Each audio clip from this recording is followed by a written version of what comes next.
কুরবানির গোশত 3 ভাগ নয়, তার সঠিক সমাধান কি? অনেক সময় দেখা যায় কুরবানি যখন চলে আসে তখন কুরবানি পশুটা জবাই করার পরে তার গোশতটাকে আমরা 3 বন্টন করি। 1 ভাগ নিজের জন্য রাখি, আরেক ভাগ আমার আত্মীয় স্বজন, আরেক ভাগ গরিব মিসকিনের জন্য আমরা দান করে দিই।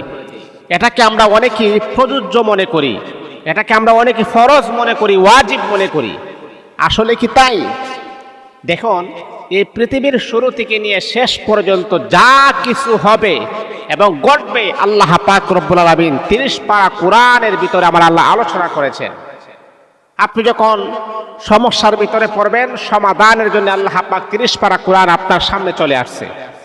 আপনার ফ্যামিলিগত ক্রাইসিস, রাষ্ট্রীয়ভাবে ক্রাইসিস, এই অভাবগুলোকে দূর করার জন্য আল্লাহ পাক আমার আপনার সামনে কোরআন দিয়েছেন। এই কোরআন থেকে আমি আপনি যদি সমাধান নিতে পারি তাহলে ইনশাআল্লাহ আল্লাহ পাক আমাদেরকে সমাধান দিয়ে দিবেন। আসলে এই ব্যাপারে আমরা অনেকে উদাসীন।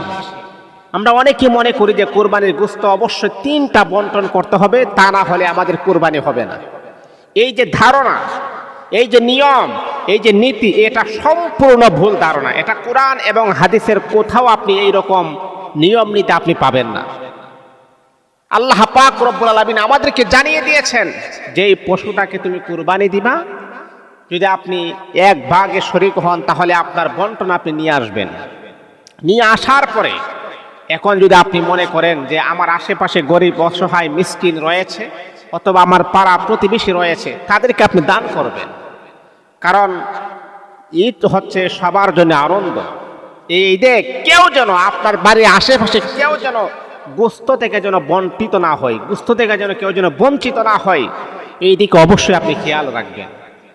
এই যে একটা নিয়ম আমরা করে ফেলেছি 3 বন্টন করতে হবে, তা না হলে গোশতটা আমার জন্য এটা জরুরত হবে না, আমার জন্য এটা নাজায়েজ হবে, এই ধারণাটা সম্পূর্ণ ভুল ধারণা।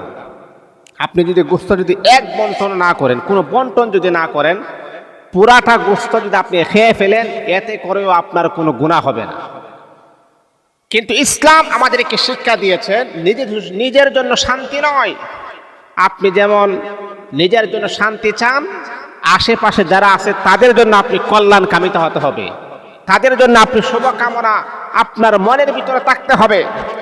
বছরে একটা ঈদ চলে আসে, এই ঈদের ভিতরে যাতে করে আমার যত ব্লাড সম্পর্ক, যত আত্মীয় স্বজন আছে যারা কোরবানি দিতে পারে না, তাদেরকেও আপনি দান করবেন। এটাই হচ্ছে সর্বশ্রেষ্ঠ ঈমান এবং মুমিনের লক্ষণ হচ্ছে এটা। কিন্তু আপনি যদি এমন নিয়ম নীতি করেন যে 3 বন্টন করতে হবে, এটা কোনো প্রযোজ্য না, এটা জায়েজ নাই, এটা কোরআন এবং হাদিসের কোথাও আপনি পাবেন না। এই দিকে অবশ্যই আমাদেরকে খেয়াল এবং দৃষ্টিগোচর রাখতে হবে।